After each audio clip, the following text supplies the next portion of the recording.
अस्सलाम वालेकुम, मेरा नाम फरहान अकील है और इस वीडियो के अंदर हम लोग वो वाले स्टेप्स लेंगे जो कि मैंने काफ़ी सारे डेवलपर्स को देखा है कि वो इग्नोर करते हैं, ख़ास तौर के ऊपर जो लोग बिगिनर लेवल के ऊपर होते हैं। क्योंकि देखो, हर किसी का किसी पर्टिकुलर प्रॉब्लम को देखने का जो तरीका है वो डिफरेंट होता है। अभी ये वाली बातें ना आपको थोड़ी सी ऐसा लगता है सर के ऊपर से जाएंगी, लेकिन आप एक चीज़ ध्यान में रखो कि अगर आप अपने कोड को प्लान नहीं करोगे, और प्लानिंग इन सेंस कोई हार्ड कोड प्लानिंग की बात नहीं कर रहा मैं कि आप यहाँ पे कार्ड्स बनाना शुरू कर दो या बहुत ही लंबा कोई डॉक्यूमेंट लिखो, ऐसा नहीं है।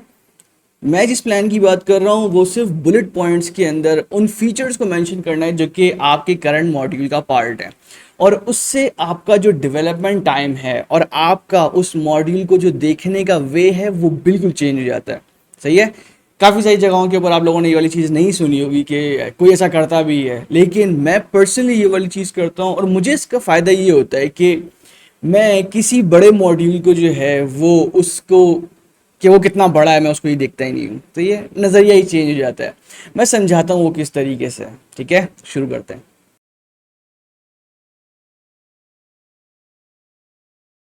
तो अपने कोड को डॉक्यूमेंट के अंदर लेकर आने का जो मतलब होता है वो ये होता है कि आपका जो यूएक्स है, जो वायरफ्रेम आपको मिला हुआ है, आप उसके अंदर से वो फीचर्स निकालो जो कि आपको लगता है कि ये चीज़ बनाने की ज़रूरत है। यूजुअली लोग क्या करते हैं कि वो बस वायरफ्रेम देखते हैं और वो उसके बाद डेवलपमेंट शुरू कर देते हैं, और डेवलपमेंट के अंदर ना उनको फिर अंदाज़ा होता है कि जिसके ऊपर वो काम कर रहे हैं उसके अंदर और भी फीचर्स हैं और भी फीचर्स हैं और भी फीचर्स हैं। ये वाली मिस्टेक मैं खुद कर चुका हूँ पहले, और मुझे इसका जो है ना तकरीबन 2 से ढाई महीने मेरे डेवलपमेंट के अंदर जो है वेस्ट हुए थे। मैं एक क्लाइंट के लिए काम कर रहा था, उसने फिर से मुझे एक बटन दिया, मैंने उसको हाँ बोल दिया, और बाद में मुझे अंदाज़ा हुआ कि वो button basically social media interaction का था, जिसकी वजह से मुझे काफ़ी सारे प्लगइन सपोर्ट करने थे। देन प्लगइन सपोर्ट करने के बाद उसकी डिपेंडेंसीज और बहुत सारी चीज़ें थी जो कि मैंने मिस आउट कर दी थी, क्योंकि मैंने वायर फ्रेम या जो यूएक्स है उसके ऊपर ध्यान नहीं दिया था। ज़्यादा टाइम नहीं लगता, हार्डली 10 से 15 मिनट लगते हैं कि आपको अपना जो यूएक्स है या वायर फ्रेम है इसको समझने में, और आपको ये वाली बात समझने में क्या क्या चीज़ें जो है ना इसके अंदर हैं। ये वाली बात ऑब्वियस है कि आप 100% चीज़ें जो है नहीं लिख पाते। तो ये काफ़ी सारी चीज़ें ऐसी होती हैं जो कि इवन दो आपने लिखी हुई होती हैं, लेकिन उसके बावजूद वो छोटे छोटे से फीचर्स की सूरत में आ रही होती है। अभी तक की बात समझ नहीं आई, मैं समझाता हूँ। देखिए, हमारे पास यहाँ पे जो है अपना कैलकुलेटर का वायर फ्रेम है। ठीक है, हम लोगों ने यूएक्स तो बना लिया, इसका फ्रंट एंड हम लोग का बन गया है। अब अगर आप इंडिविजुअल एलिमेंट्स को अगर एनालाइज करो तो इसके अंदर फीचर सोचो कि वो क्या क्या चीज़ें जो है ना कर सकता है। फॉर एग्जाम्पल, मैं यहाँ पर एक काम करता हूँ, मैं नोट पैड खोल लेता हूँ से, और नोट पैड के ऊपर जो है हम लोग लिख लेंगे कि हमारा क्या क्या काम जो है हमें करना है, और यही मतलब प्लानिंग का पार्ट है। इससे ज़्यादा और कोई डिटेल नहीं है। मतलब नोटपैड के बजाय आप भाई एक्सेल शीट यूज़ कर लो या गूगल ड्राइव यूज़ कर लो, कुछ भी यूज़ कर लो, लेकिन मेन पॉइंट ये है कि आपको पता होना चाहिए कि आपने जो है क्या चीज़ करनी है। इसका जो नेक्स्ट स्टेप है मैं आपको वो भी सिखाऊंगा, और उससे आप लोगों को फ़ायदा ये होगा कि आप भले जितना ही कोई बड़ा मॉड्यूल के ऊपर काम कर रहे हो, जितने ही बड़े गेम के ऊपर काम कर रहे हो, आप उसको इतना बड़ा गेम नहीं समझोगे। ठीक है, बताना चाहता हूँ कैसे। अब देखो, सबसे पहली चीज़ जो मेरे जहन में आती है ना उस नेविगेटर बटन को लेके कि कोई जो कोई स्क्रीन है या कोई पैनल है जो कि मूव होगा, तो मैं यहाँ पर वो चीज़ लिख लेता हूँ कि panel movement on navigator button. सही है, मोस्ट प्रॉब्ली एनिमेशन होगी। सही है, ऐसे ही कुछ होगा। अब दूसरा, मैं अगर यहाँ पर इस बटन, इस जो टेक्स्ट है मैं इसकी बात करूँ तो ये इनपुट का टेक्स्ट है। तो इस इनपुट के टेक्स्ट के ऊपर क्या क्या चीज़ें जो है ना वो हो सकती हैं। पहली चीज़ तो ये कि अपडेट टेक्स्ट। ठीक है, उसके बाद इसी का अगर मैं इनपुट टेक्स्ट को मैं कर लूँ, इसके अंदर टेक्स्ट अपडेट हो सकता है। कुछ रिपीटिव एंट्रीज जो हैं वो इसके अंदर हम लोग रोकेंगे, जिसके अंदर ये डेसिमल पॉइंट का होगा, और हमारा जो यूएक्स है वो बेसिकली इस तरह का होगा जैसे नॉर्मल कैलकुलेटर्स के अंदर होता है कि अगर आप एक वर्ड लिखो पे प्लस दबाओ तो वो प्लस शो नहीं होता, लेकिन हमारे पास यहाँ पे ये होगा कि इस इनपुट टेक्स्ट के ऊपर नंबर, और उसके बाद जो ऑपरेटर है वो, एंड देन सेकंड नंबर। तो ये वाली पूरी चीज़ हम लोग इसके ऊपर डिस्प्ले करवाएंगे। तो हमें डुप्लीकेट एंट्रीज जो है ना वो रोकनी है, और डुप्लीकेट एंट्रीज सिर्फ और सिर्फ ऑपरेटर्स और डेसिमल पॉइंट्स के ऊपर, क्योंकि आपके पास नंबर में दो डेसिमल्स नहीं होते। सही है, duplicate entries for decimal point and operators. ठीक है, अब देखो, जब हम लोगों ने ये बात की कि duplicate entries for decimal point और ऑपरेटर ना, तो यहाँ पर जो हमारी कोड की लॉजिक है वो हो सकता है थोड़ी सी चेंज हो, वो हम लोग बाद में देखेंगे, हम लोग उसके ऊपर अभी ध्यान नहीं दे रहे। अब अगर मैं यहाँ पे बात करूँ आउटपुट की, और उसके बाद एक और चीज़ ये है कि आउटपुट का देख लेते हैं। आउटपुट टेक्स्ट जो है हमारा, इसके अंदर डिस्प्ले आउटपुट। अब इसी के साथ साथ जब ये आउटपुट जो है हमारा डिस्प्ले होगा, इसी के साथ अगर कोई बंदा आउटपुट के ऊपर रहते हुए ऑपरेटर का बटन प्रेस करे तो वो आउटपुट जो है वो इनपुट में कन्वर्ट हो जाए। कंफ्यूजिंग लग रही हैं बातें, मसला नहीं है, सही है, सीरियस समझो। अगर किसी बंदे ने कोई कैलकुलेशन की है, सही है, अब उसका इनपुट जीरो है लेकिन उसका आउटपुट के ऊपर कोई वैल्यू पड़ी हुई है, और अगर मैं वहीं से ऑपरेटर प्रेस करता हूं तो वो जो आउटपुट की वैल्यू है वो इनपुट में कन्वर्ट हो जानी चाहिए, सही है। कैलकुलेटर का सोचो, जहन में सोचो। मैं रिकमेंड करूंगा 5 मिनट इस वीडियो को पॉज करो और इस वायर फ्रेम से आपको जो जो फीचर समझ आता है, जो चीज जहन में आती है ना, वो लिखो, लिखो, सही है।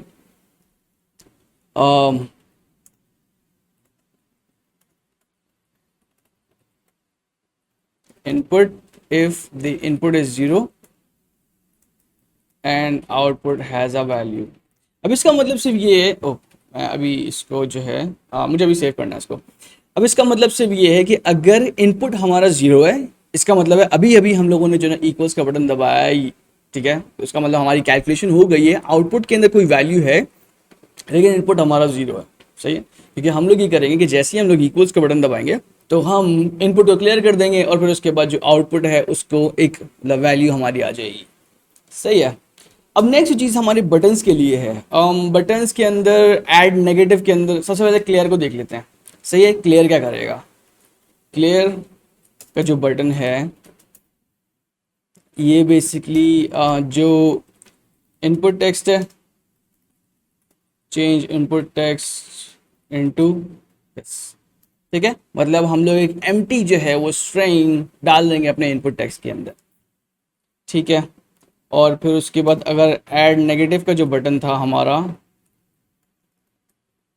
ऐड नेगेटिव बटन क्या करेगा? जो हमारा इनपुट टेक्स्ट है उसके स्टार्ट के अंदर वो ऑपरेटर्स को फ्लिप करेगा। अगर वैल्यू पॉजिटिव है तो वो नेगेटिव कर देगा, अगर नेगेटिव है तो वो पॉजिटिव कर देगा। अब इसका तरीका क्या है? देखिए, हम लोग यहाँ पे बात कर रहे हैं कि हमारा जो पूरा इनपुट है ना वो एक स्ट्रिंग होगा, तो हम लोग स्ट्रिंग को थोड़ा सा मैनिपुलेट कर सकते हैं ना, कि हम लोगों ने पूरा स्ट्रिंग उठाया और उसके स्टार्ट के अंदर एक प्लस या माइनस लगा दिया बेस्ड ऑन कि क्या एग्जिस्टिंग वैल्यू प्लस में है या माइनस में है, सही है, और उसको फ्लिप कर दिया।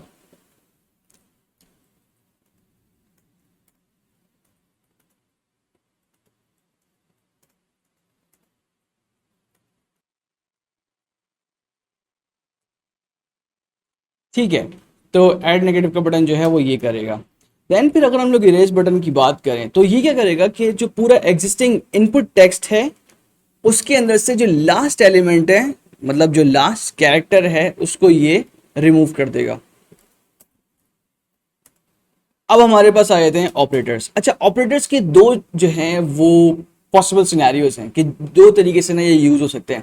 एक तो ये तब इनपुट हो सकते हैं या तब प्रेस हो सकते हैं जब हमारे पास एक ऑलरेडी इनपुट है, ठीक है। इसका मतलब है कि हमने एक इनपुट के साथ अब प्लेस करना चाह रहे हैं किसी और को, या फिर हमारे पास कोई भी इनपुट नहीं है। इसका मतलब ये है कि हमारे पास रिजल्ट के अंदर कुछ है, ठीक है। तो यहाँ पे डिफरेंट कंडीशंस हो जाएगी कि जब जब हम लोग ऑपरेटर को बटन को प्रेस कर रहे हैं तो क्या हमारे पास कोई इनपुट अवेलेबल है या नहीं। अगर अवेलेबल है तो उसी इनपुट टेक्स्ट के अंदर वो ऑपरेटर को ऐड कर दे। अगर इनपुट अवेलेबल नहीं है तो वो ये चेक करे कि क्या रिजल्ट में कुछ पड़ा हुआ है, सही है। अगर रिजल्ट में कुछ पड़ा हुआ है तो उसको इनपुट बना के आगे ऑपरेटर ऐड कर दे, ठीक है। ये दो यूज सिनेरियो हैं जो कि अभी जहन में आ रहे हैं।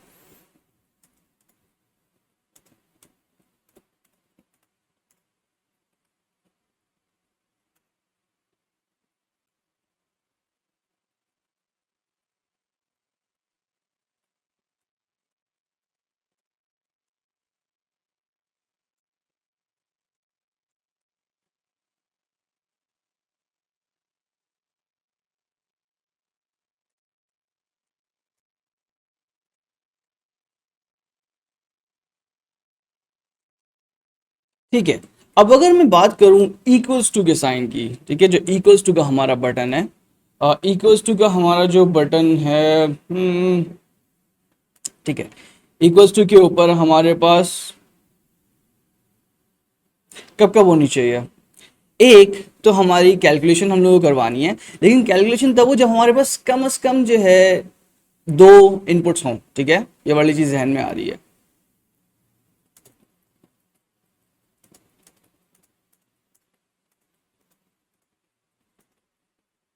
अच्छा, अब ये बात कि हमारे पास कब इनपुट अवेलेबल है, किस तरीके से नहीं है, ये हम लोग बाद में देखेंगे, लेकिन अभी हम लोग सिनेरियोज बना रहे हैं कि ये कोड सिनेरियोज हैं जो कि हमें अपने गेम के अंदर एडजस्ट करने हैं या इनका ध्यान रखना है। सही है। तो पहली चीज़ तो ये कि अगर हमारे पास एक से ज़्यादा इनपुट्स अवेलेबल हैं तो ये कैलकुलेशन कर दे, अदरवाइज क्या करे? अदरवाइज कुछ भी नहीं करे, अदरवाइज हमें ये दिखा दे कि print that no input is available. ठीक है, ऐसे ही है ना कि अगर हमारे पास इनपुट अवेलेबल नहीं है। अच्छा, जब हम लोग जीरो की बात करते हैं, तो जीरो के ऊपर हम लोगों को ये वाली चीज में ध्यान में रखनी है। आप लोगों ने देखा होगा कैलकुलेटर के ऊपर अगर आप स्टार्ट में 0 0 0 0 प्रेस करते हो तो आपके पास एक ही जीरो प्रिंट होता है यूजुअली, मतलब नॉर्मल कैलकुलेटर्स के अंदर भी। लेकिन अगर आपका जीरो किसी कैरेक्टर के बाद आ रहा है, मतलब वन के बाद आ रहा है, तो वो 10 बन जाएगा, फिर 100 बन जाएगा, फिर 1000 बन जाएगा। ठीक है, ये वाली चीज ध्यान में रखो। जीरो के मेरे पास अभी ध्यान में दो यूज केसेस आ रहे हैं कि अगर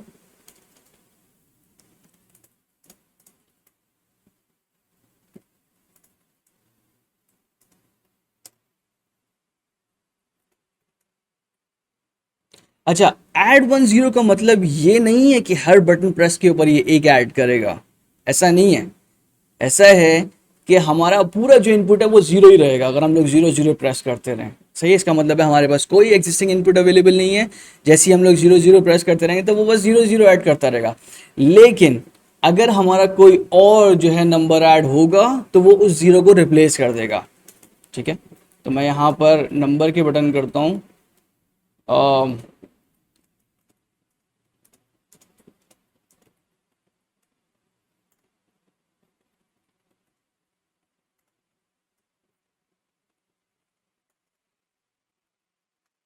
ठीक है, अब नंबर के अंदर कंडीशन ये है कि अगर हमारे पास जो पहला, सही है, अगर पहला जो कैरेक्टर है, कैरेक्टर इन सेंस कि जब मैं इसकी बात कर रहा हूं तो ये इनपुट टेक्स्ट है और कैरेक्टर मैं इसको बोल रहा हूं। ठीक है, अगर पहला जो है वो जीरो है तो वो उस जीरो को रिप्लेस कर दे, अदरवाइज आगे ऐड कर दे।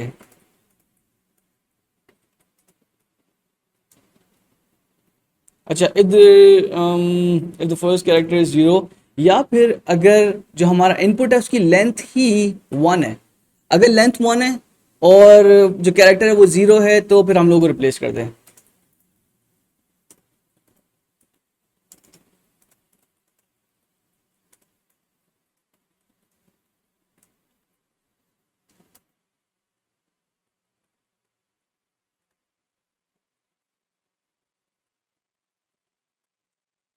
ठीक है, इसका मतलब ये है कि अगर ऊपर वाली कंडीशन फॉल्स है तो ये जो है नीचे अपना नंबर ऐड कर दे। अब देखो, इसको इतना सब कुछ लिखने की जरूरत क्या है, मतलब हमें क्या जरूरत पड़ी है कि हम बिना वजह की जो ना चीजें लिख रहे हैं? कोड को लिखता कौन है यार, मतलब कोड के बारे में डॉक्यूमेंटेशन कौन करता है? करते हैं भाई, करते हैं। मैंने काफी सारी जगहों पे देखा है कि इस स्टेप को ना लोग इग्नोर करते हैं और उसकी वजह से वो उन चीजों में फंसते हैं जहां पे उनको टाइमलाइंस भी उनकी डिले होती हैं, उनको अंदाजा ही नहीं होता कि वो किस चीज के ऊपर काम कर रहे हैं, उनको उसकी कॉम्प्लेक्सिटी का आइडिया नहीं होता, और एट द एंड जिस टास्क के ऊपर वो काम कर रहे होते हैं ना वो डिले होता है। सही है, मैंने ये होते हुए देखा है। अब ये वाली जो चीज है ना, ये आप किसी भी गेम के ऊपर अप्लाई कर सकते हो, और मकसद सिर्फ ये है कि आपके पास जितना बड़ा ये यूएक्स अवेलेबल है, आप भूल जाओ कि आपके पास इतना बड़ा यूएक्स अवेलेबल है। आप एक छोटी सी जो है ना बटन को टारगेट कर लो कि यार इस बटन के ऊपर क्या हो रहा है, सही है, फिर उसके बाद इस टेक्स्ट के ऊपर क्या हो रहा है, क्या क्या चीज़ इसके ऊपर हो सकती है, फिर उसके बाद इसके ऊपर, इस तरीके से करते हुए आपने सारे पॉइंट्स लिखे। इसके बाद क्या करना है, इसके बाद ये करना है कि आपको ये वाली सारी चीज़ें भूल जानी है। हम ये वाली चीज़ नहीं करते। हम क्या करते हैं कि जैसे ही हमने अपना काम शुरू किया ना, हम सब कुछ सोचने लग जाते हैं कि यार ये भी करना है, ये भी करना है, ये भी करना है, ये भी करना है, और उस टाइम के ऊपर हम अपना जो कोड है लिखते हुए ना हम कंफ्यूज हो रहे होते हैं कि यार इसके अंदर ये भी हो सकता है, इसके अंदर ये भी हो सकता है, ये भी हो सकता है।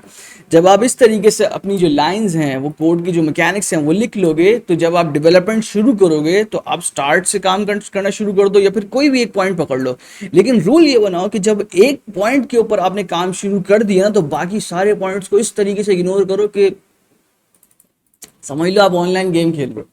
सही है। ऑनलाइन गेम खेलो जिस तरीके से आप फिर दूसरे लोगों को इग्नोर करते हो ना, बिल्कुल उसी तरीके से जो बाकी पॉइंट्स हैं उनको इग्नोर कर दो, छोड़ दो।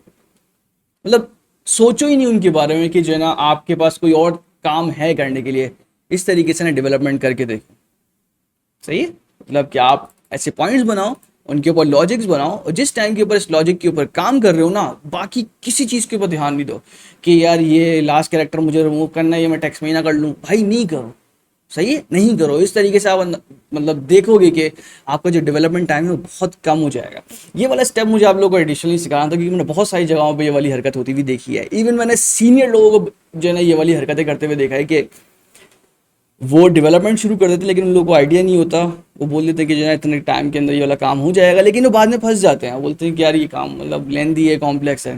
ब्रदर, वजह सिर्फ ये थी कि आपने ये वाली जो है ना स्टेप्स को फॉलो नहीं किया था। तो मैं पर्सनली ये वाले स्टेप्स फॉलो करता हूँ। आई वुड हाईली रिकमेंड कि आप लोग ये वाले स्टेप्स फॉलो करो, और चेक करना है यार, आप लोगों का नज़रिया बदल जाएगा। एक पर्टिकुलर प्रॉब्लम को सॉल्व करने का जो आपके पास जितने सोल्यूशंस है ना, आपका वे बदल जाएगा कि आप किस तरीके से जो है ना प्रोग्रामिंग करते हो। ठीक है, तो नेक्स्ट वीडियो के अंदर ये वाला काम शुरू करते हैं कि स्टार्ट से हम लोग देखेंगे।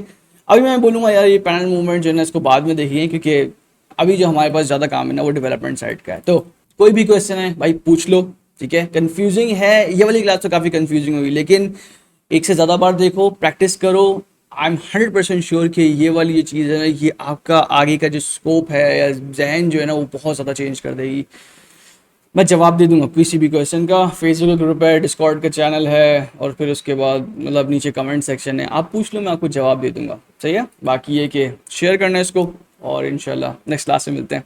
अल्लाह हाफिज़।